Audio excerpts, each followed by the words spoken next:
네, 안녕하십니까. 교보증권 영업부에서 근무하는 박병창입니다. 목소리 잘 들으시면 채팅창에 목소리 잘 들린다 한 번만 올려주시면 시작하도록 하겠습니다. 오늘은 여러분께 말씀드린 대로 책 이벤트 그런 부분보다도 시장도 안 좋고 그래서 공부하는 시간을 같이 한번 가져보자. 그래서 질문을 사전에 받았습니다. 지금 질문을 주시는 분들도 있으신데요. 제가 보니까 36분 정도가 질문을 올려주셨어요, 사전에. 그리고 오늘 아침에 올라오기 전에 봤더니 5분 정도가 추가로 질문을 주셔서 그 질문에 대해서는 간략하게 준비를 해서 올라왔습니다. 올라왔다는 표현은 저희가 19층이고 제가 12층에서 근무합니다. 그래서 그렇게 말씀 좀 드린 거고요. 시장이 좀 안 좋습니다. 아니, 좀이 아니고 아주 안 좋죠. 저도 작년 7월서부터 시장이 하락하기 시작을 해서 지금 1년 10월 되면 1년 2개월, 1년 3개월 정도, 12개월 정도 시장이 하락을 하고 있는데 시장이 좀 무섭다, 두렵다, 힘들다 이렇게 느낀 게 없었는데 이번 주에는 좀 그러네요. 이번 주에는 그렇게 좀 뭐라고 표현할까요? 그렇게 좀 보여진 게 외부의 매크로 이슈 이런 부분들 여러 가지 안 좋은 뉴스가 굉장히 많이 돌아다니고는 있지만 그런 것보다도 연중 최저가를 깨고 내려가면 투매가 나오기 때문에 그 투매의 수급적 왜곡 현상으로 시장이 급락할 수 있고 또 투매가 나오고 나서 급반등을 할 수 있는 상황이 아니기 때문에 참 어렵겠구나 그러면서 시장을 바라봤는데 역시나 굉장히 어렵게 시장이 진행이 되고 이번 주 일주일은 거의 대부분 수직 급락을 했어요, 종목들이. 그래서 이번 주가 아마 이번 대세 하락에서 가장 힘든 한 주가 되고 있지 않나라고 생각합니다. 여러분들도 다들 그렇게 느끼시고 있을 거라고 생각하고 어떻게 해야 될지 고민이 많으실 거라고 생각합니다. 일단 오늘은 공부하기로 약속한 그 부분은 진행을 할 거고요. 차트도 보고 그리고 설명을 좀 할 거고 앞으로는 그렇게 공부한 대로 잘 하겠다라고 하더라도 일단 공부는 공부고 지금 당장 마이너스 40% 50%씩 나오고 있는 그런 상황이라서 그런 주식을 어떻게 해야 되느냐, 지금 어떻게 이걸 극복해 나가야 되느냐, 시황은 좀 어디쯤을 저점으로 봐야 되느냐, 이런 고민들을 지금 가지고 있는 거지 않습니까? 그거에 대해서 얘기를 좀 안 할 수가 없지 않습니까? 그래서 그런 부분들에 대해서 얘기를 좀 하면서 시작을 해야 될 것 같습니다. 지금 따뜻한 집밥님께서 너무 지치네요. 부장님 의지하면서 1년 넘게 하락장을 버티고 있는데 지금은 점점 부정적인 생각만 드네요. 부정적인 생각이 많이 드는 그런 지금 하락이 나타나고 있습니다. 그래서 이걸 제가 지금 채팅창 보고 있는데요. 참 어렵긴 어렵네요. 그렇죠? 자, 일단은 왜 하락했는지, 지금 왜 이런지 이거는 다 아시니까 오늘은 그냥 그 부분은 심플하게 좀 말씀을 좀 드려볼게요. 텍스트가 있긴 하지만 텍스트 다 빼겠습니다. 빼고 지금 오늘 오전에 미국 시장이 어제 비교적 큰 폭으로 하락을 했는데 아침에 그래도 한 0.5% 하락에서 좀 방어하는 그런 모습을 나타냈지 않습니까? 그런데 이제 선물을 끌어내리더라고요, 보니까. 선물을 끌어내리면서 그러면서 이제 추가 하락을 해서 지금 1.2%, 1.4% 하락했는데 이게 이제 왜 아픈 거냐면은 저 위에서 하락을 할 때는 이익이 줄어들거나 또는 버틸만 하니까 마이너스 10%, 마이너스 20%, 마이너스 30%까지도 한 번만 잘 맞추면 되는 거잖아요. 주식시장이 그렇지 않습니까? 한 종목만 잘 맞추면 웬만하면 하락한 상태에서 올라갈 때 종목들이 50% 정도 또 올라가니까 그거야 금방 복구할 수 있다 이렇게 생각을 하는데 마이너스 30%난 상태에서 이번에 추가적으로 더 하락을 하는 거란 말이에요. 그럼 마이너스 40%를 넘어서 이렇게 가면은 그러면 이제 그동안의 손실폭에 대해서 좀 심리적으로 위축된 상황인데, 손실폭이 커지는 그런 상황에서는 이제는 두려움과 공포의 심리로 이제 바뀌면서 시장이 바뀌죠. 그러다 보니까 개인들이 어마어마하게 팔고 있습니다. 이번 주에도 보면은 뭐 시종이 털린다 이런 표현을 하지만 제가 보기에는 두려움의 매도가 나오고 있는 것 같습니다. 오늘도 지금 시작한 지 1시간 지났는데 개인들이 2167억 순 매도하고 있잖아요. 코스닥, 코스피 다 팔고 있어요. 이번 주 한 주만 한번 보더라도 한번 볼까요? 이번 주에 어땠는지.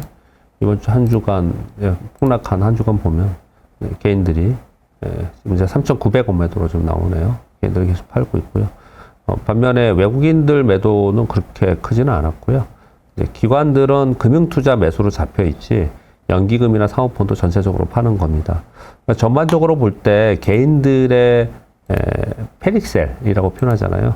그러니까 힘든 시장 속에서 매도가 계속 나오고 있는 그런 상황에서 개별 종목에 던지니까 개인들은 개별 종목을 많이 갖고 개별 종목을 많이 던지니까 시장이 더 종목별로 더 급격하게 하락하는 그런 현상이 나타나고 있는 것으로 이렇게 봐야겠죠. 자, 이제 그런 가운데 제가 이제 지난주에 그려놓은 게 그대로 있네요.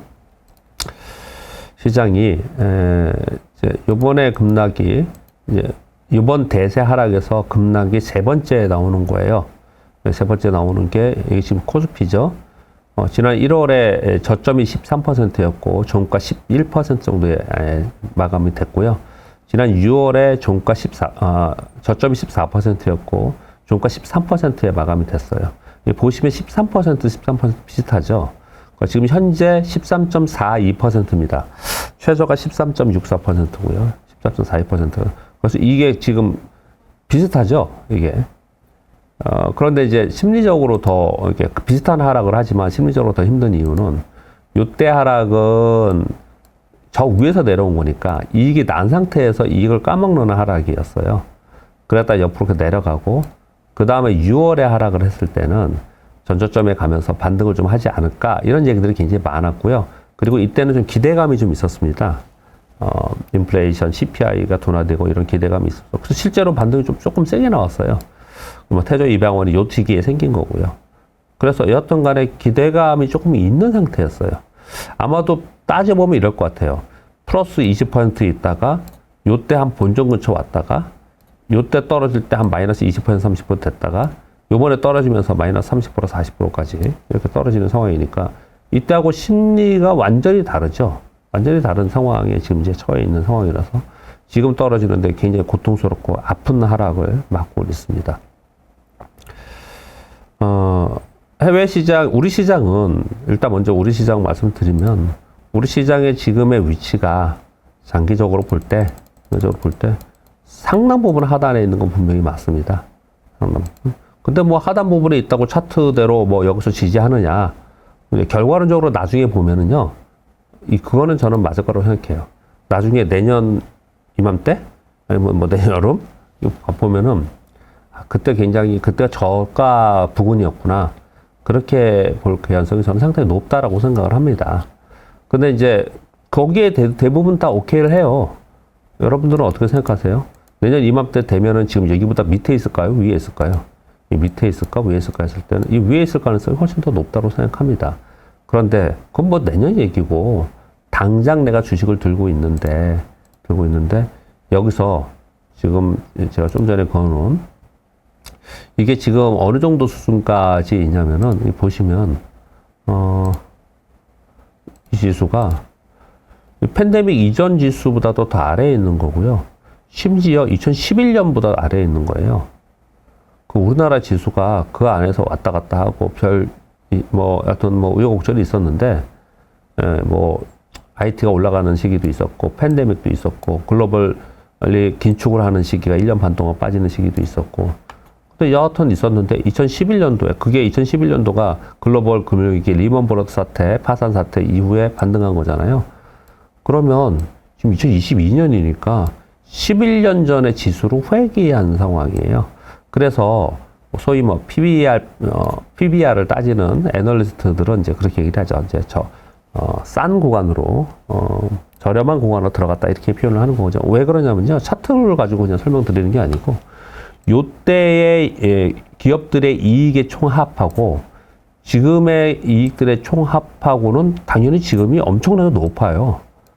그러면 이익의 총합 곱하기 멀티플을 계산해서 시가총액이 이루어지는 거니까, 지수가 이루어지는 거니까 당연히 싼 공에 들어갔다 이렇게 표현을 하는 거죠. 그거는 맞아요. 다 인정합니다. 그리고 싼 공에 들어갔기 때문에 좀 지나면 지금보다 또 높을 거다 내년에, 이런 것들도 다 오케이 할 거예요 아마도요. 뭐 그런 얘기들을 뭐 이렇게 함부로 요즘에는 하도 시장이 떨어지고 그러니까 그런 얘기를 잘 하진 않죠. 뭐 저점 구간이다 뭐 이런 얘기를 잘 하진 않지 않습니까?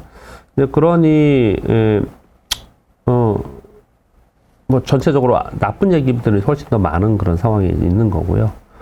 그 상황 속에서 뭐 싼 구간이라고 하지만 여기서 시장이라는 게 오버슈팅, 언더슈팅이라는 게 있는데, 뭐 팬데믹 때 빠진 것처럼 여기서 한번 빠져갖고 2,000포인트를 한번 깨는 게 아니냐, 이런 얘기들을 요즘에 이제 많이 좀 하고 있는 것 같아요. 그래서 2,000 깨지면 매수하지 않겠냐, 연기금도 들어오고 외국인도 들어오고 뭐 그런 상황까지는 일단 가야 되지 않겠냐, 이런 얘기들이 요즘에 사실 여유들이 좀 많이 있는 것 같습니다.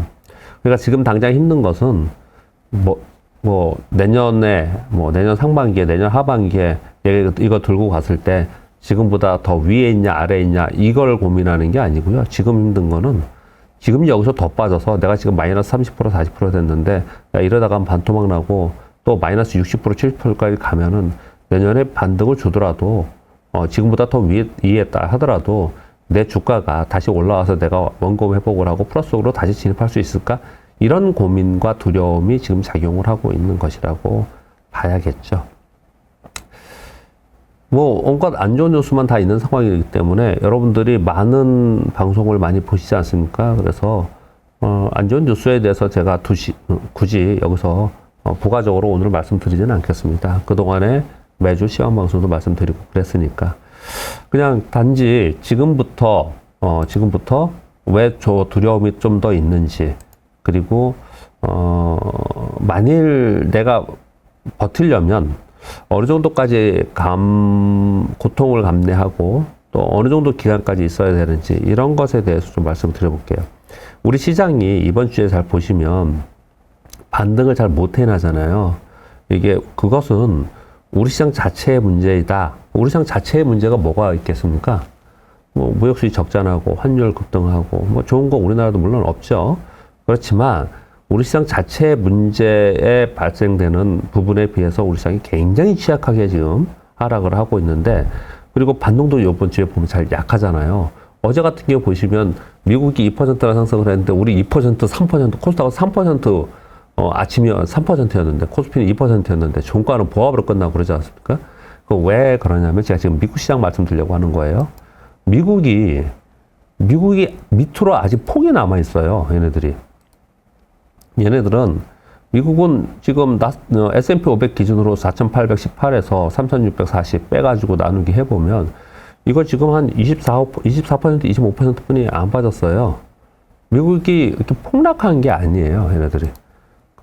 나스닥은 좀 더 빠졌고요. 한 35%, 6% 빠졌을 거예요. 다우존스도 상대적으로 좀 덜 빠졌고 그랬단 말이에요. 그러다 보니까 지금 월가의 자료들을 다 보면은 밑으로 빠질 자리가 더 있다, 이렇게 얘기를 하는 거예요. 그럼 밑으로 빠질 자리가 어느 정도까지 더 있겠느냐? 지금 제가 말씀드리는 거는 우리 여러분들이 이미 다 알고 계시는 뭐 금리 때문에 또는 물가 때문에 또는 영국의 문제 때문에 중국의 부동산 문제 때문에 러시아 우크라이나 전쟁 때문에 뭐 환율 때문에 이런 거 있잖아요. 이런 거 다 포함되고 결과론적으로만 얘기를 해보자라고 얘기하는 겁니다. 그런 것들 다 포함해서 이미 다 이제 우리 많이 들었잖아요. 그런 것들을 반영하고 봤을 때 시장이 어느 정도 빠지겠냐? 그때 과거의 경험적으로 볼 때 이런 경우에 약 30% 정도 빠지지 않았냐라는 거예요. 그러면 S&P 500 기준으로 30%를 계산해 보면 이게 4,800포인트니까 3, 4, 12, 120포인트에 3, 8, 24, 140포인트. 그렇죠? 맞죠? 140포인트. 1,400포인트. 그럼 3,200, 3,300 이렇게 되잖아요. 근데 이게 보시면 그게 60개월 이동평균선, 이게 지금 월봉이에요. 5년짜리 60개월 이동평균선이 여기 잘 보시면 이 초록색이잖아요. 이 초록색 이 라인을 이거 깨지 않고 움직이죠. 요때는 언제냐면 금리 인상과 긴축을 할 때예요. 그때도 이걸 안 깼고요. 팬데믹은 그냥 한 번에 잠깐 깼다가 다시 올라온 거고요.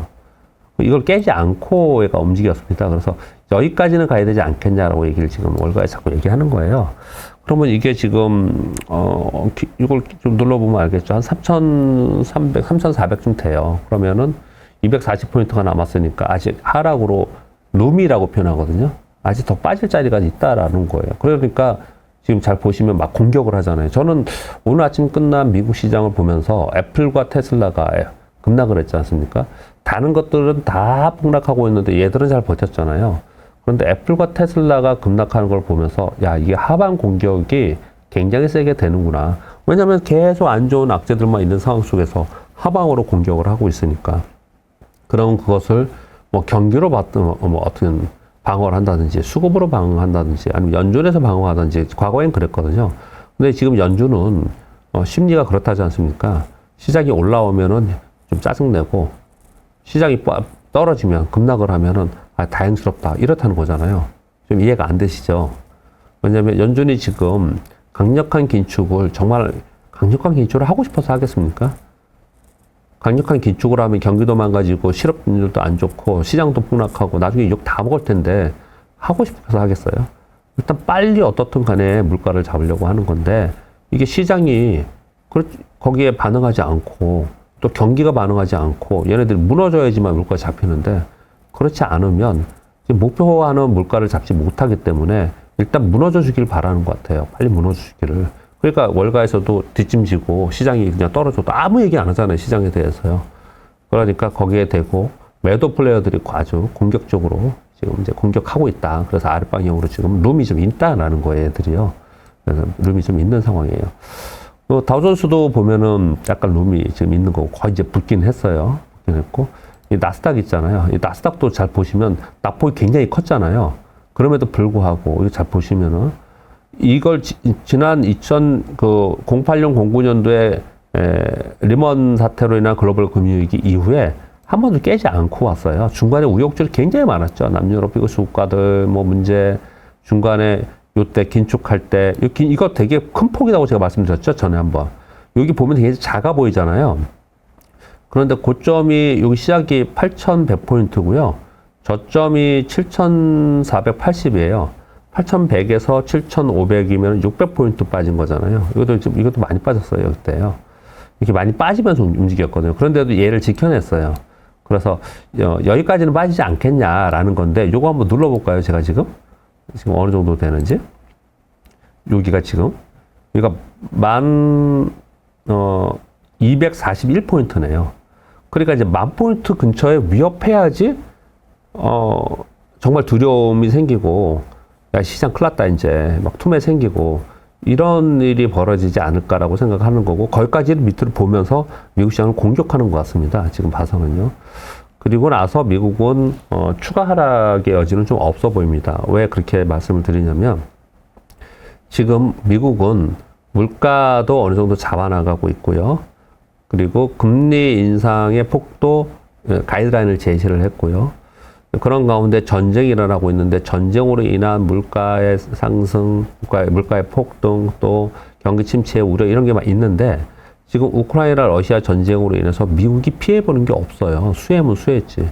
아무튼 그것으로 인해서 유로와 같이 폭락하고 파운드 같이 폭락하고 막 이러고 있는 상황 속에서 달러인덱스가 올라가니 미국은 오일도 수출하는 국가고 가스도 수출하는 국가고 아마 속으로는 그쪽에서는 엄청난 수익을 낼 거고 미국의 오일 기업들은 다 수익을 많이 내지 않습니까?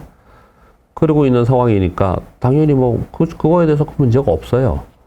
거기다가 달러인덱스가 막 올라가고 있으니 가뜩이나 지금 가장 중점적으로 역점적으로 지금 하려고 하는 것이 물가 잡기인데 달러가 강세이니까 수입 물가가 급격하게 떨어지고 당연히 얘네들은 물가의 인플레이션을 딴 나라에 전가시키고 자기네들은 그 혜택을 보고 있는 그런 상황이란 말이에요.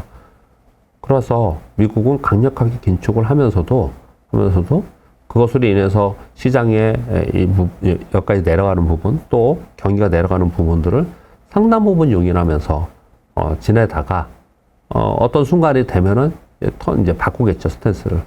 지금 미국은 그래서 그냥 냅두는 거다. 이렇게 생각이 들어요. 지금 이제 우리나라나, 유럽이나, 뭐 일본은 뭐 시장 그렇게 급격하게 하락하지 않았지만, 이제 발등에 불이 떨어져서 우리는 굉장히 힘든 거지 않습니까? 근데 이제 이들은, 미국은 지금 그런 상황은 아닌 것 같아요. 그냥 그렇게까지만 말씀을 드리고요. 그래서 미국은 좀 밑으로 룸이 남았다. 결론은. 조금 더 하락할 룸이 남아있는 것 같다. 그러니, 우리 시장은 미국 안 움직이면 못 움직이는 그런 시장인데, 우리 시장이 좀 반등을 하려고 그러면은 계속 매물 나오고 하는 게 왜 그런가? 라고 생각해보면 내부적으로 수급이 뭐 꺾여 있는, 수급이 거의 없잖아요. 그냥 매도가 조금 나와도 그냥 급락해버리고, 왜냐면 매수가 없으니까. 거기다 개인들이 뭐 로스컷도 나오고, 기관 로스컷 개인들의 손절매 물량, 그리고 반대 매매 이런 거 나오고, 또 무서워서 파는 사람들, 지금 요즘에 무서워서 파는 사람들 굉장히 많아요. 이 시장에서. 그런 매물이 나오니까 지금 빠지고 있는 상황인데, 거기서 어떻든 저가 매수가 좀 있어야 되는데, 제 주변에 저도 알아보니, 여러 뭐 주식을 하는 사람들한테 봤더니 매수가 없습니다. 아예 매수가 없어요. 그러니까 뭐 더 많이 빠져서 심리적으로 좋지 않은 그런 상황이 됐는데, 여하튼 간에 우리 시장은 그들보다 훨씬 더 먼저 하락하기 시작을 했고, 가만히 보시면요, 먼저 하락하기 시작했어요. 그리고 이만큼 하락을 하면 반등을 줬습니다. 여기서도 반등을 줬고, 야, 그러면 여기서 좀 반등을 줄 수 있는 데까지는 폭락을 한 거예요, 사실은. 그런데 왜 반등 힘이 약하냐? 지금 말씀드린 대로 미국이 더 하락할 것 같은 거예요, 좀 더. 미국이 아직 좀 더 하락할 것 같은데 우리 시장 혼자 상승해? 이게 안 되잖아요. 그러니까 이제 배수가 없는 거라요. 그래서 미국이 조금 더 하락을 해서 제대로 자리를 잡아야지 우리 시장도 저가 매수가 들어오면서 조금 힘이 세지 않을까, 그렇게 되지 않을까 이렇게 생각을 한다는 거죠. 그래서 아래로 조금 더 보고는 있는데, 공교롭게 제가 이걸 계산을 한번 해봤거든요. 그래서 3프로 방송에서 제가 방송하는 거 들으셨는지 모르지만, 그냥 뭐 이 기적 분석이라는 게 또 과거하고 똑같이 가지는 않지만 공교롭게 계산을 제가 해봤어요. 이때 한 14% 빠지고 이때 한 13% 빠졌다 그랬잖아요. 요번에 13%를 이거 지금 음봉의 고가가 2450포인트잖아요. 2450포인트 곱하기 마이너스 13%를 했더니 2130포인트라고 그랬나요? 제가? 여기 텍스트에 있는데. 거기까지 떨어지더라고요. 그게 그 13% 빠지는 거더라고요. 보니까. 한번 볼까요? 2130포인트. 이번 고점 대비 13%, 마이너스 13%는 2130포인트 정도 되더라고요. 지금 근데 이제 2150포인트 정도까지 왔잖아요. 그래서, 사실은 이번 하락은 단기적으로도 거의 좀 왔다. 이렇게 생각은 좀 듭니다. 자, 그럼 단기적으로 그렇게 말씀을 좀 드렸고요. 다른 얘기를 좀 들어보겠습니다. 지금 여러분들이 제일 걱정하시는 거는, 나 지금이라도 다 팔아야 되느냐? 지금이라도 이거 다 팔아야 되느냐? 저도 이제 저희 선배님도 있고, 제 주변에 친구도 있고, 주식 투자 하잖아요. 그런 사람들이, 이제 질문을 해요. 다 팔아? 질문이. 짧죠? 다 팔아야 돼? 도망가야 돼? 이런 얘기를 하는데, 제가 이제 이런 얘기를 하죠. 뭐, 단기적으로 요번 급락 맞는 거를 피해 가려고 한다면, 그러면은 매도를 해야겠지만, 이미 여태까지 팔지 않아서, 또는 그 주식은 나는 들고 갈 거야. 여기서 더 빠지더라도 보유할 거야. 또는 빠지면 난 더 살 마음도 있어야. 라고 생각하는 주식들은 이제 가져가야 되는 상황이 아닌가. 이렇게 대답을 드렸고, 그리고 지난 1년 2개월 동안 끝이 어딜지 잘 보이질 않았는데 끝이 조금씩 보이기 시작한다. 제가 요 얘기를 3프로 방송했다가 댓글에서 욕을 엄청 많이 먹었습니다. 시장이 하락을 하는데 무슨 끝이냐. 뭐 이런 욕을 굉장히 많이 먹었는데, 여기서 그냥 가볍게 제가 자료를 준비를 하고 있는데요. 가볍게 어떤 개념에서 끝이 좀 보이느냐를 말씀드리고자 합니다. 생각을 해보시면 이제 차트에 대해서는 말씀을 드렸어요. 우리 시장은 이렇게 박스권으로 계속 움직였기 때문에, 뭐 다시 한번 말씀드리면 500과 1000 사이, 1000과 2000 사이, 그리고 2000과 3000 사이에서 하단 부분에 있는 거다. 이 부분은 뭐 그냥 일반적으로 많이 말씀을 드리는 거고, 그리고 엘리어트 파동 이론이요, 잘 맞아요, 사실이요. 그 헤드앤숄더 있지 않습니까? 그것도 굉장히 잘 맞거든요. 제가 전에 그 이 트렌드 방송에서 이거 얘기한 거 들어보신 적 있으세요? 그 LG 노텍 있잖아요. 이번에 뭐 뭐 애플 악재라고 해서 이게 지금 빠졌다고 하는데 뭐 그런 걸 떠나서 LG노텍을 어떻게 보냐 이렇게 저한테 질문을 하더라고요. 근데 이걸 여기도 써놨네요. 여러분께서 이걸 말씀을 미리 드렸네. 이게 이게 헤드앤숄더를 만들었어요. 그래서 이거 어렵겠다. 헤드앤숄더 만드는 걸 보니까 헤드앤숄더가 뭔지 아시죠? 올라갔다가 내려왔다가 다시 머리를 만들었는데 고점을 돌파하지 못하고 있으면 그러면 이게 힘이 약해지는 거거든요. 이렇듯이 이 기술적 분석이 지나고 보면요. 아, 그거 되게 잘 맞네? 이런 경우가 굉장히 많았거든요. 그래서 근데 엘리어트 파동의 이제 5파동 이론을 말씀을 드리려고 하는 거예요. 엘리어트 파동의 5파동 이론이 이거잖아요. 이거 너무 자주 얘기했어요. 지금 계속 제가. 하락, 반등, 하락, 반등. 그렇잖아요? 그리고 하락인데, 이게 엘리어트 1파동, 반등, 2파동, 3파동, 반등. 그리고 마지막 5파동의 하락. 이게 지금 남아있어서 지금 시장에서 왜 그러냐면요. 제가 딴 얘기, 말씀 중에 좀 딴 얘기해서 그렇긴 한데, 여러분, 그 펀드 매니저들이나 기관 투자자들, 뭐 월가 IB들, 이런 사람들이 전 세계 시황과 그리고 기업의 가치를 보고서 판단하면서 투자한다라고 우리는 알고 있지 않습니까? 맞습니다. 맞는데 그쪽의 부서에 꽤 많은 사람들로 인원을 채워서 팀을 만드는 그 팀이 있는데 그 팀이 뭐냐면 차트리스트를 모아가지고 팀을 만들어서 그것도 굉장히 중요한 역할을 해요. 그래서 차트를 가지고 매매 타이밍을 얘네들이 조언을 줍니다. 전략회의를 다 할 거 아니에요. 그러면 지금은 시황은 뭐 어떻게 매크로 전략은 어떻고 그리고 섹터 전략은 어떻고 스타일 전략은 어떻고 그래서 뭐 어떤 전략이 나왔어. 그래서 이거는 지금 이제 사야 되겠냐 팔아야 되느냐 전략이 나왔어요. 그치? 지금은 이제 우리 반등을 주거나 어떨 때 좀 팔아야겠다라고 또는 손절면 어떻게 하겠다라고 했을 때 차트리스트에 있는 팀들한테 그러면 언제쯤이 그런 거냐 이런 걸 묻겠죠. 그럼 그들은 아마 이렇게 얘기를 했겠죠. 하락 추세인데 하락 추세 고점에 갔으니까 줄여야 되는 거 아니냐 뭐 이렇게 얘기를 했을 거고 또 이걸 깨면은 팔아야 되는 거 아니냐 이런 얘기를 했을 거고요. 그래서 여하튼 간에 이렇게 파동이 5파동을 만들고 이 5파동이 작을지 클지에 대해서 지금 이제 모르고 있기 때문에 지금 그러는 거예요. 이 5파동을 만들고 나면 올라가지 않을까. 역사적 경험상 그랬을 거다. 그리고 지수도 지금 지수의 상황이 그렇다. 이런 얘기들을 지금 하고 있는 거고 저는 상당히 근거가 있을 거라고 생각을 합니다. 근거가 있을 거라고 생각을 하거든요. 그리고 이게 사실은 지금 주봉으로 말씀드렸는데 헤드앤숄더나 역헤드앤숄더도 굉장히 잘 맞거든요. 이게 지금 잘 보시면 하락했다가 추세에다가 5파동이 끝나고 그 다음 반등했다가 꺾어 올라가면 이게 역헤드앤숄더예요. 요 그림 잘 보세요. 이게 역헤드앤숄더의 모양이거든요. 그러면 지수는 좀 안정화되면서 올라서 박스권이 되던 더 오르던 그건 뭐 이제 매크로 이슈에 따라 달라지겠죠. 이렇게 정도까지의 근처에 거의 좀 와 있는 상황이에요. 이렇게 좀 와 있는 상황입니다.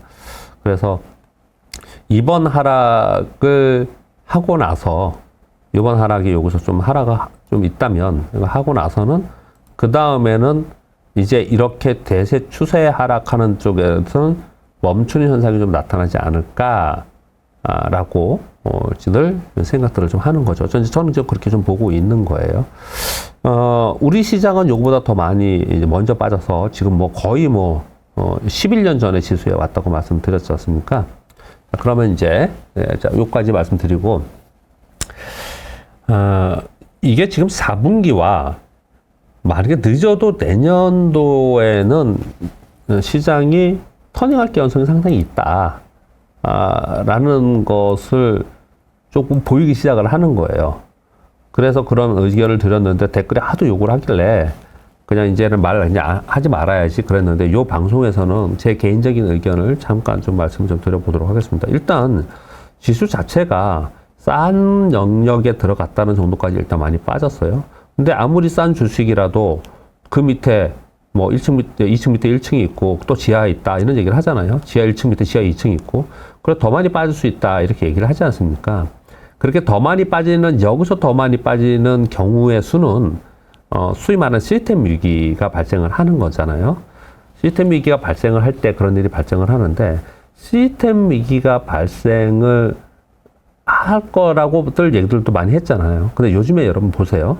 환율만 한번 보더라도, 우리나라 환율만 보더라도, 이게 우리나라 지금 환율이에요.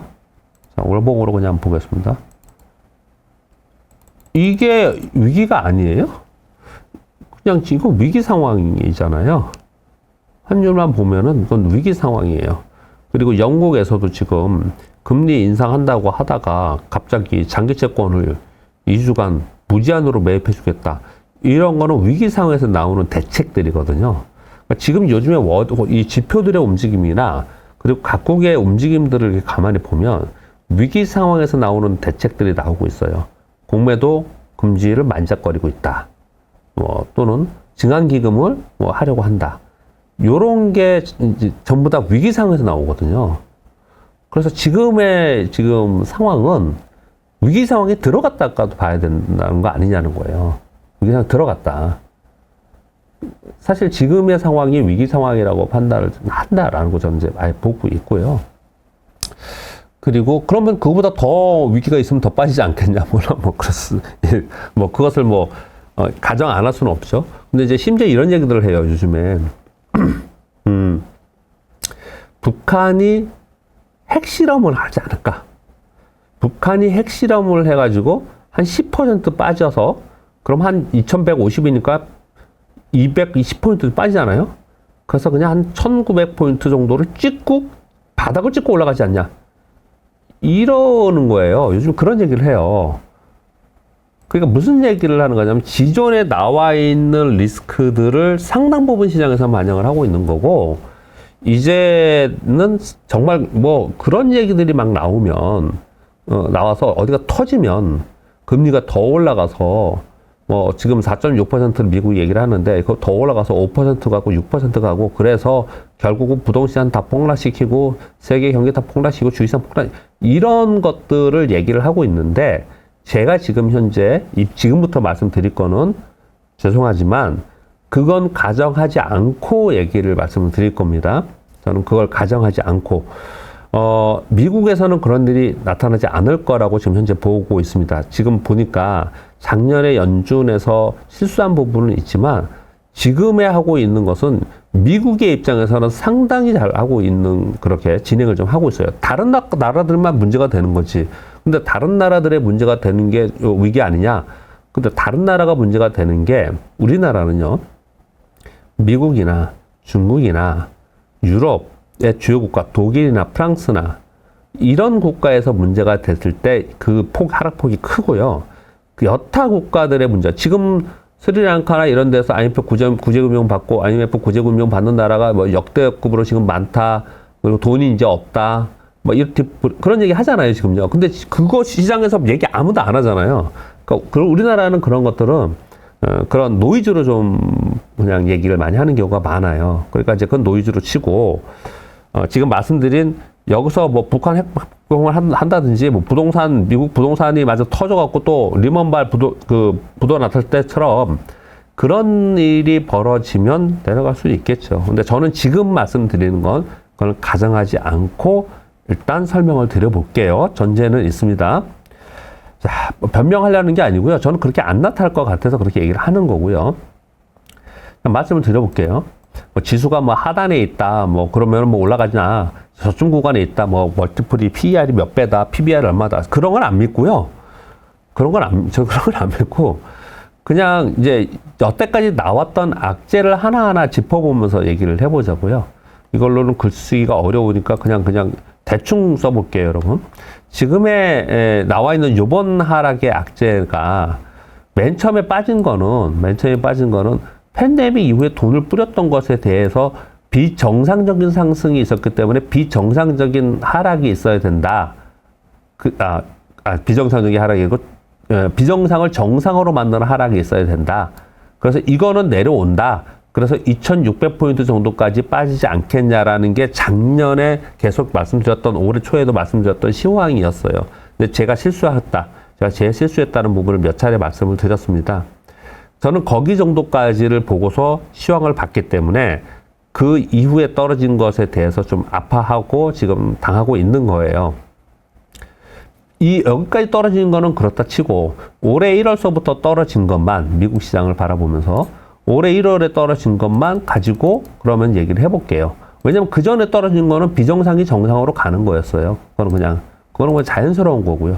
자연스럽다고 표현한 건 뭐냐면 비정상 폭락이 정상으로 오고 비정상 급등이 정상으로 오는 수준이었다는 거예요. 그거는 그냥 다 빼고 올해 1월부터만 이제 볼게요. 올해 1월에 시장이 하락한다는 요 급락했을 때 LG 엔솔 때문에 많이 하락했지만 미국이 1월부터 급락을 했잖아요. 이게 뭐였냐면은 이제 미국이 금리 인상을 한대. 요거잖아요. 금리. 글씨를 제가 우리 HTS에 이 글씨 쓰는 게 있는지 모르겠지만 근데 금리 부분을 얘기를 했지 않습니까? 근데 금리 인상을 하는 이유는 물가 때문에 그랬잖아요. 이게 지금 이제 미국이 연준이 실수한 거지 않습니까? 물가가 잡힐 거라고 그랬어요. 근데 뭐 잡히긴 뭐 엄청 계속 더 올라갔지 않습니까? 물가가. 이것 때문에 금리를 급격하게 지금 올리고 있는 상황이잖아요. 이 중간에 그러면 물가가 연준이 왜 실수했냐.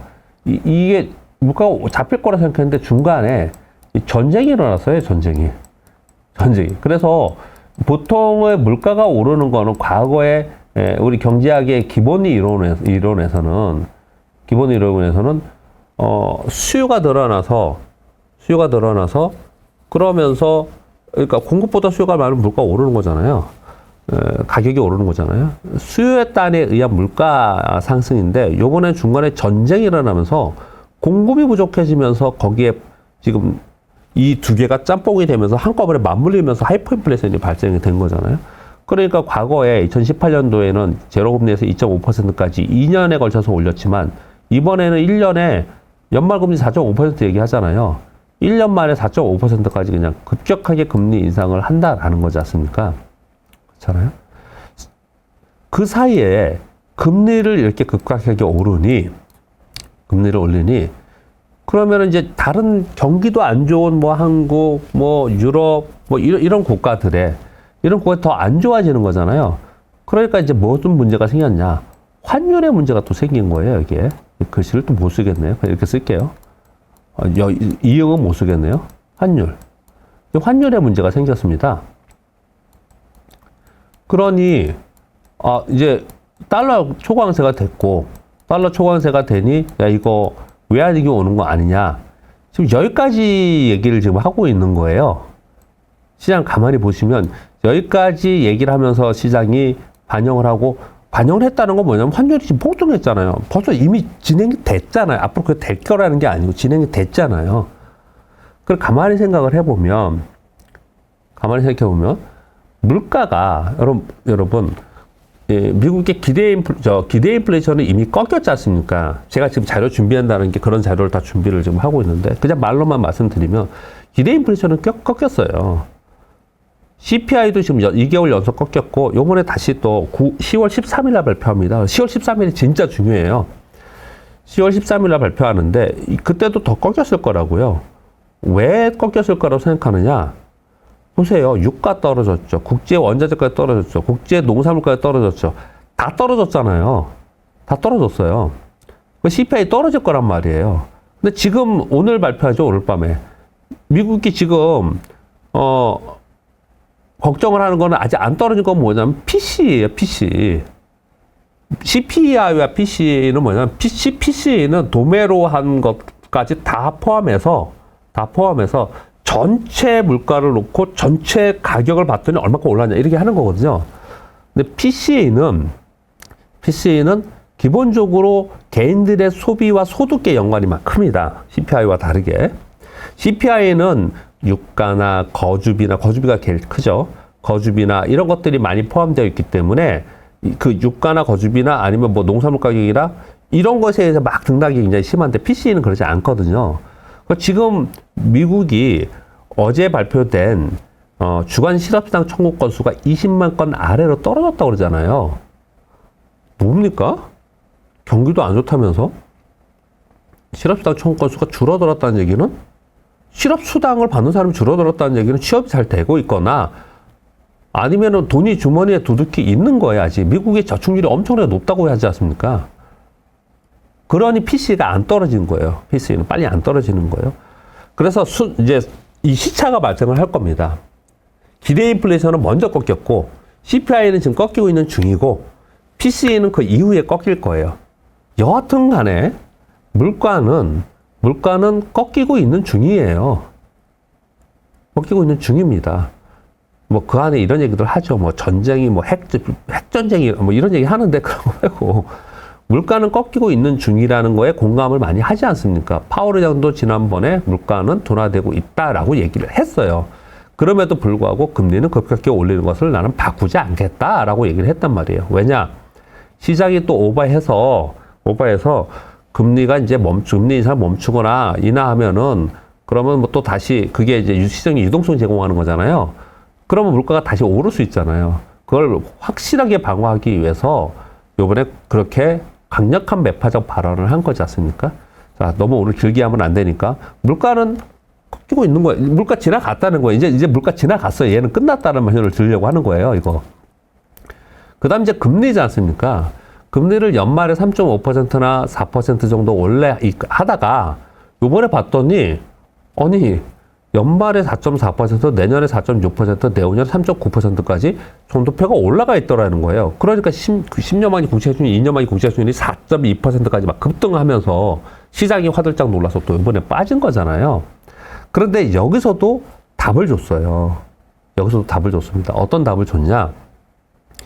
연말에 4.4% 정도의 정도표 평균을 따지기 때문에 그렇게 나오는 거예요. 실제로는 4.4%는 건 안 되죠. 4.5%겠죠. 만약에 하면. 근데 지금이 요번에 올려서 3.25%잖아요. 그럼 4.5%가 125포인트 남았습니다. 그쵸? 그럼 125포인트면, 라는 얘기는 한 번 75bp 올리고 한 번 50bp 올리면 115bp잖아요. 이제 두 번 남았거든요. 연준이. 10월에는 없습니다. 11월과 12월 두 번 남았거든요. 그러면 한 번은 이거 확실하게 물가 잡기 위해서 50bp하고 75bp 이렇게는 안 하겠죠. 그렇게는 안 하고 또 75bp하고 50bp 하던 50bp하고 50bp 하던 이렇게 하겠죠. 그래서 4.25를 만들든지 4.5%를 만들겠다라고 점도표에서 얘기를 했고 채권 시장에서 2년 만기 국채 수익률이 4.2% 위까지 올라갔어요. 그럼 연말까지 다 반영을 한 거잖아요. 그건요. 내년도에 4.6% 얘기를 하고 있어요. 그 얘기는 내년도에 한 번 정도 더 올릴 거란 얘기를 하는 거잖아요. 25bp씩 두 번 올리던 50bp 한 번 올리던 한 번 더 올린다는 얘기잖아요. 근데 그 한 번 더 올리는 걸 여러분 상식적으로 생각해 보면 연초에 연준은 FOMC 회의는 홀수달에 열리잖아요. 1, 3, 5, 7, 9, 10일 그 다음에 6월, 12월 이렇게 열리잖아요. 그러면 1월, 3월, 5월 중에 올릴까요? 그 만약에 한 번 더 올리는 거를 아니면은 그냥 6월이나 하반기에 올릴까요? 상반기에 올리겠죠, 당연히. 지금 물가 잡기 위해서 그러는 거니까 상반기에 당연히 올리겠죠. 그럼 무슨 얘기냐면 미국의 기준금리 인상은 올 연말에 4.5%까지 올리고 한 차례 더 올린다 하더라도 내년 1월이나 3월에 끝난다는 얘기잖아요. 이 얘기는. 금리 올린다는 게. 그리고 내후년에 3.9%라는 얘기는 하반기에 말은 강력하게 매파적으로 했지만 점도표로 봐서는 내년 하반기에는 한 차례든 두 차례든 아니면 조금씩이라든 내린다는 얘기를 하고 있는 거잖아요. 그게. 근데 내리는 것까지 우리는 오버하지 말자고요. 안 한다고 하니까 오케이 하지 마. 그런데 기본적으로 시장이 기준금리를 급격하게 올리는 것 때문에 떨어졌다면 기준금리 오르는 거를 그만 올리고 멈춰 있거나 그러면 시장이 어떻게 하겠어요? 멈춰 있을 수 있겠죠. 더는 안 빠지겠죠. 최소한. 그러다가 기준금리를 이제 인하 기한성이 있다라는 쪽으로 선반영되면서 시장을 움직일 수 있지 않겠냐. 오늘 지금 질문에 이걸 얘기하시는 분이 있어요. 그래서 이따 답변 다시 한번 드릴 겁니다. 그렇게 따져보면 금리만 갖고 다른 거 다 빼고 금리만 갖고 미국 시장을 바라보면 그걸 갖고 판단하는 우라가미 군요가 얘기하는 금리를 가지고 시장을 가지고 얘기를 판단해 보면 저점은 이번 4분기에 될 가능성이 굉장히 높은 거죠. 미국의 금리만 갖고 따져본다면. 그래서 사실은 제가 끝이 좀 보인다고 표현을 드리는 거는 그게 좀 보인다라는 거예요. 지금이라고 표현 드리는 게 아니에요. 그게 보이고 있다라는 거 표현을 좀 드리는 거예요. 그런데 저는 그게 언제라고 지금 생각을 하고 있냐면 미국이 11월 둘째 주에 중간선거가 있잖아요. 그 중간선거 끝나면 저는 저점, 아니면 그 전에 저점을 찍고 올라갈 가능성이 상당히 있다라고 저는 생각을 하고 있습니다. 왜 그렇게 하는지도 잠깐 말씀을 드릴게요. 전반적인 시황을 볼 때요. 제가 뭐 희망회로 돌린다 이런 거 생각하지 마시고 그냥 의견 얘기하는 거예요. 여러분들 같이 생각해 보자는 거예요. 그 제 말 듣고 그대로 똑같이 하지는 않을 거 아니에요. 그냥 생각해 보자는 거예요. 가만히 생각을 해보면 미국의 입장에서 러시아 우크라이나 전쟁이 지금 이렇게 파국으로 치닫고 있는 그런 과정에서 이거를 굳이 미국이 나서가지고 야 니네 전쟁 그만해 할 필요가 없는 거예요. 자기네한테 피해가 없는데 뭐 오히려 더 좋은데 뭐 그럴 수가 없어요. 이건 어떻든 미국이 나서줘야 되지 않습니까? 근데 가만히 생각을 해보면 미국이 중간선거라는 빅이벤트가 정치적 빅이벤트가 있는 상태에서 그 전에 이런 것들을 해결을 할까? 올 3월에 계속 얘기했던 게 그거잖아요. 올 3월에 얘기했던 게 이거 미국 중간선거와 중국의 당대회 끝나야지만 11월 돼야지만 그때까지 가지 않겠냐. 이거 3월부터 계속 얘기를 많이 했던 거예요. 회자됐던 얘기입니다. 그러면 잘 보세요. 물가 지금 반영되고 지금 꺾이고 있어요. 금리 지금 계속 올리고 있습니다. 그래서 금리 한 차례 더 올릴 수 있으니까 그것 때문에 더 빠진다 이렇게 표현을 하지만 금리를 내년에 4.6까지 올해 말에 4.5까지 올린다는 것들을 반영하면서 국제 수익률이 4.2%가 올랐잖아요. 그럼 얘가 이제 목표치를 줬어요. 언제까지 올릴 거를 목표치를 줬습니다. 그렇게 봤을 때 4분기 어느 시점에 금리만 보고 거래를 한다면 그러다면 저점 형성하면서 터닝할 수 있을 것 같은데 그게 시기적으로 어느가 생각을 해봤더니 10월 16일 날 중국 당대회 끝나고 중국 시진핑이 3년임에 진행을 되면 그러면 곧바로 코로나 봉쇄령 해제될 가능성이 굉장히 높죠. 중국이. 그동안에 중국이 계속 돈을 쏟아보면서 경기부양 정책을 좀 쓰잖아요. 그럼에도 불구하고 안 되는 건 뭐냐면 봉쇄해버렸는데 어떡해요. 그렇기 때문에 그 효과가 없었던 거고 봉쇄령을 풀면서 걱정스러운 건 있긴 있죠. 봉쇄령 갑자기 풀었다가 막 코로나 막 또 뭐 창궐하고 이러면은 걱정스럽죠. 근데 그거에 대해서는 제가 모르니까 제가 모르는 걸 얘기하지는 않겠습니다. 그냥 여러분들이 한번 생각해 보세요. 그렇지 않고 봉쇄령 풀어놓고 아니 근데 또 그렇게 창궐한다 하더라도 제가 어제 중국에서 사업하시는 분한테 잠깐 들었는데 아마도 공식적으로 발표가 없을 거다. 이런 얘기들을 좀 하더라고요.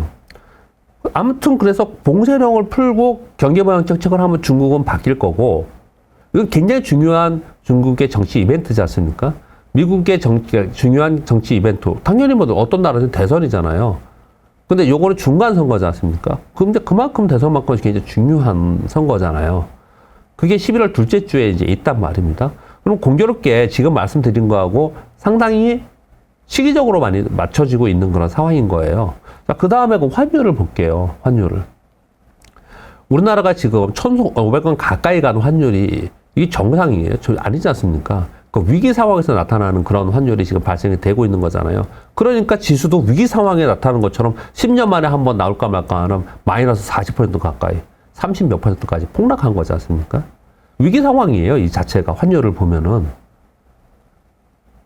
그럼 문제는 우리나라 환율이 안정화되기 위해서는 이건 뭐 여러 차례 말씀드렸지만 우리나라 원화가 중요한 게 아니고 엔화가 강세로 바뀌어야 되고 또 유로화가 강세가 바뀌어야 되고 중국이 강세로 좀 바뀌어야 되고 그래서 달러 지수가 떨어져야 되는데 이것도 가만히 생각해 보면 일본이 강력하게 외환시장에 개입을 해서 엔 약세를 저지하겠다라고 얘기를 하지 않습니까? 미 재무부에서 너희들의 상황이 어떤지 충분히 이해가 된다. 그 얘기는 뭐냐면 오케이 해 용인하는 거잖아요. 오케이 해 그렇게 해. 중국도 지금 개입한다는 거지 않습니까? 그리고 중국은 외환시장에 개입하는 것도 지난번에 그러잖아요. 외환시장에 투기색이 들어와가지고 이거 잘못해서 이러면 니네 큰일 나? 이렇게 지금 아예 경고를 하고 있지 않습니까? 들어오겠다고 얘기를 하고 있는 거예요.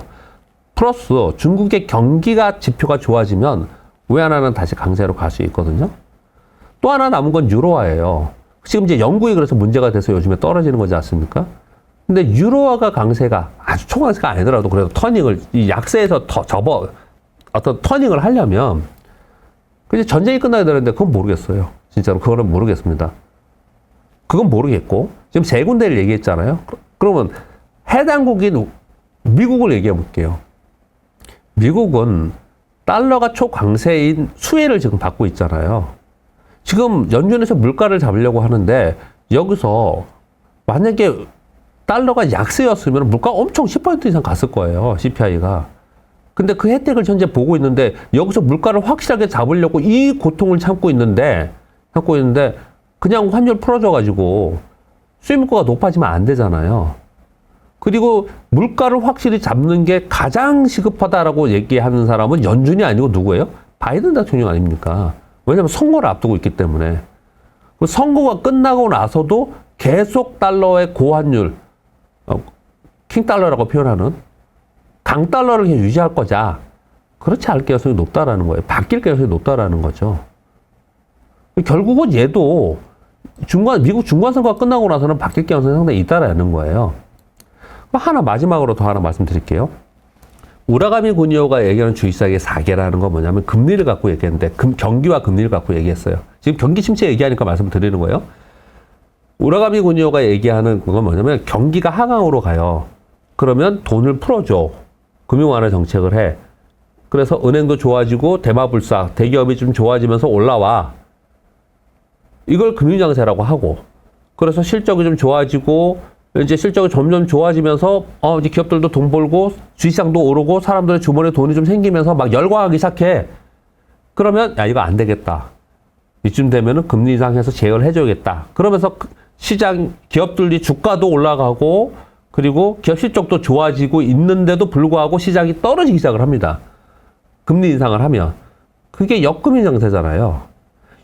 그리고 나서 역금리 장세로 인해서 시장이 급격하게 떨어지고 기업들의 실적도 앞으로 떨어질 거야 라고 얘기를 하고 그런 걸 진행을 하면서 어느 순간이 되면 기업들의 실적이 실제로 떨어지기 시작하면서 역실적으로 계속 떨어갑니다. 이걸 우리가 역실적 장세로 얘기를 하는 거잖아요. 역실적 장세가 계속 진행이 돼서 이제 안 되겠다 싶으면 중앙은행에서 돈을 좀 풀어줘야겠구나. 그래서 다시 금융완화 정책에서 금융장세가 되고 이게 주식시장의 4개이고 그 순환 사이클로 지난 수십 년간 시장을 움직였단 말이에요. 지금은 어디까지 와 있는가? 요번 지금 다음 주부터 10월이잖아요. 그 3분기 실적 발표하지 않습니까? 그럼 보고서 다 보면 뭐라고 하냐면 우리나라 기업이익이 요번에 전분기 대비 역실적이다. 이렇게 예표를 하잖아요. 역실적 장세에 요번에 1분기 실적 발표할 때는 그렇게 얘기 안 했어요. 근데 2분기 실적 발표할 때는 감익이 엄청 됐어요. 그리고 3분기 컨센서스를 낮춰놨어요. 그리고 요번에 또 감익이 엄청 됐어요. 지금 마이크론 테크놀로지 실적 발표 보세요. 요번에 65억 달러 실적 발표 됐거든요. YOY로 20%를 감익이 됐어요. 그런데 4분기를 45억 달러, 40에서 45억 달러로 얘기를 했어요. 지금보다도 68억 달러였나요? 거기서 45억 달러로 빼면은, 그럼 23억 달러면 또 한 30% 해놓는 거예요. 이게 역실적이잖아요. 지금 역실적 장세의 초입은 이미 지났고, 중간 정도까지 벌써 들어와 있어요. 그래서 역실적 장세를 가면서 얘네들이 이 시적의 컨센서스를 더 낮추지 못할 때 바닥을 치는 거거든요. 지금 거의 중간 단계까지 와 있습니다. 그럼 생각을 해보세요. 1분기에 2분기 낮췄고 2분기에 3분기 낮췄어요. 그리고 3분기에 4분기 또 낮추고 있어요, 지금. 그럼 4분기에 실적 발표를 하는 내년쯤 되면은 그럼 얘들이 더 낮출까, 내년에? 더 낮출까? 더 낮출 때가 거의 없거나 높을 가능성이 훨씬 높습니다. 그걸 봐서도 심플하게 그것만 그냥 판단해 봐서도 시장은 올 연말이 아니더라도 내년 초면은 터닝할 가능성이 상당히 농후해지고 있습니다. 근데 이런 얘기를 또 합니다. 그러면 내년에 경기 침체에 들어가지 않느냐 그러잖아요. 경기 침체에 대해서 시장이 폭락한다라고 얘기를 하지 않습니까? 역사적 데이터도 그랬고요. 우라가미 구니오의 이론이 뭐냐면 역금리 장세 다음에 역실적 장세가 돼서 실적들이 안 좋으면 어떻게 되는 거예요? 경기 침체가 되잖아요. 경기 침체기에 그러면 이제 폭락하느냐? 아니고 시장이 뜬다니까요. 왜냐하면 다시 금융장세로 되면서 유동성을 보강하면서 시장이 뜨는 거예요. 역사적 데이터도 제가 예전에 쓴 책들을 이렇게 여러분 보시면은요, 이번 책에도 매매 심리에도 있지만 역사적 데이터가 경기 침체가 들어가는 그 전에 하락을 하고 경기 침체가 들어가는 해에는 상승을 다 했어요. 그리고 그 다음에도 상승을 했습니다. 이걸 전부 다 고려를 해봤을 때 심플하게 이렇게 말씀을 드려볼게요. 내년 이맘때 또는 내년 이맘때면 너무 멀다고 치더라도 내년 상반기에 우리나라 지수가 2150포인트보다 위에 있을까 아래에 있을까를 판단해 봤을 때 위에 있을 개연성이 확률적으로 훨씬 더 높아지고 있다라는 거예요. 그래서 저는 그냥 이게 어디가 저점 라인이다, 언제쯤이다 라는 것을 딱 측정해서 지금 찍지는 못했지만, 그리고 이제 더 올라갈 거다, 이제는 그냥 바닥권에 거의 왔다 이런 얘기 했다가는 또 하도 또 댓글에 욕하는 사람이 있으니까 그런 말은 안 드리지만 표현을 빌려서 이렇게 말씀을 드리는 겁니다. 그 끝이 보이기 시작을 한 거다, 끝이 보이기 시작을 했다, 이렇게 생각을 좀 하고 있습니다. 뭐 말씀은 이렇게 드렸지만 또 어떤 분들은 뭐 요럴 때 그래도 난 버팁니다, 희망이 좀 보이니까 감사합니다 이렇게 말씀 주시는데 뭐 감사할 일은 아니고요. 왜냐면 지금 당장 무지 힘들어요. 그리고 이번 3분기 실적 어떻게 나올지 몰라서 변동성도 심하고 힘든 건 지금 사실입니다. 근데 내가 어떤 주식을 들고 있을 때 여러분이 혹시 요 얘기는 들을 수 있어요. 자신 있게. 어떤 걸 들을 수 있냐면 내가 이 돈이 여윳돈이고 기업이 고잉 컨선이 될 수 있는 괜찮은 기업들을 내가 지금 현재 가지고 있다. 그래서 마이너스 30% 났다. 그래서 너무 힘들다. 이거 망하는 거 아니냐. 이거 뭐 위기 오면은 뭐 마이너스 50%, 마이너스 60%, 70% 막 이러는 거 아니냐. 너무 힘들다. 근데 나는 이걸 들고 갈 수는 있다. 이 돈의 시간적 여유는 있다. 라고 하신다면 그런 분들은 저는 들고 가야 되는 타이밍이라고 생각이 든다는 거죠. 왜 그랬냐? 제가 요즘에 이 얘기를 자주 합니다. 1995년 12월에, 95년에 하반기에 인턴을 하고 96년 1월에 사령장을 받고 주식 매매를 그때부터 지금까지 하는데 97년도에 외환위기 맞았죠. 97년도에. 그리고 2000년도에 IT 버블 붕괴를 맞았죠. 그리고 올라왔다가 리먼 사태를 맞았죠. 그리고 남유럽 재정 위기 맞았죠. 그리고 이제 요즘처럼 미국이 긴축을 했을 때 2018년도 19년도에 30% 정도 우리 시장이 빠졌어요. 근데 요거는 그냥 아무튼 30% 빠진 거고 나머지는 반토막 난 거예요, 다. 그리고 팬데믹도 맞았고, 근데 팬데믹은 너무 짧았으니까 빼겠습니다. 우리 시장이 30% 이상을 제가 봤을 때 요번에 6번째 맞고 있는 거예요. 지난 28년 동안 6번째 맞고 있어요. 이렇게까지 30% 이상 급격하게 하락하는 거는 굉장히 이례적이고 진짜 몇 년, 5년, 10년 만에 한 번씩 내릴까 말까 하는, 팬데믹 빼고요. 이제 그런 상황이 지금 우리가 접하고 있는 거고, 그리고 또 한 가지는 뭐냐면 외환위기 때도 그랬고 리먼 때도 그랬고 굉장히 힘들었습니다. 굉장히 힘들었어요. 외환위기 때는 증권사 직원들은 자살하는 분 되게 많았어요. 리먼 때도 그랬고 이번에도 아마 뉴스에 안 나와서 그렇지 그런 분들이 있을 거예요. 굉장히 힘듭니다. 이 돈이 사람들한테 굉장히 힘든 거예요. 심리적으로 돈이라는 게. 그런데 이번 제 책에도 그런 얘기들이 많이 있죠. 그런데 그때 이걸 못 견디고 돈이 당장 필요해서 팔았던 사람들, 레버리지를 일으켜서 깡통 나는 사람들, 이런 사람들이 그냥 아웃된 거지, 그냥 그 주식을 들고 있었던 사람들은 다 원위치 했고 다 수익 냈어요. 다 올라왔어요. 혹시 작년에 들어와서 이런 걸 경험해보지 못해서